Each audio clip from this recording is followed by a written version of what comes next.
Nyt on ainoastaan antauduttava nautinnolle ja valmistauduttava astumaan vakolitystien ylpeyteen matkalle, jonka varmasti muistatte koko loppuelämän.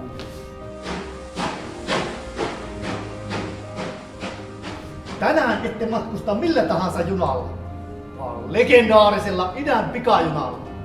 Se kulkee varmemmin ja nopeammin kuin mikään kulkuneuvo päällä maan.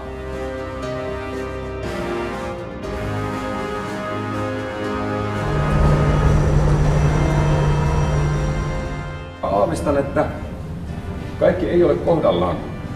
Tässä ryhmässä on jännitteitä. Yksi ei kuulu joukkoon ja se hieman pelottaa minua.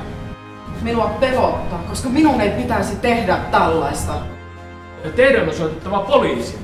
Tämä ei kuulu poliisille. Läksimme juuri Sofiasta ja lumissade satelee koko ajan. Suuntaamme kohti vuoria ja olen huolissani. Kukapa olisi arvannut? Herkules poimat! Tuokaa minulle junan pohjavirus Selvä, ja kaikkien matkustajien matkaliput ja passit. selvä.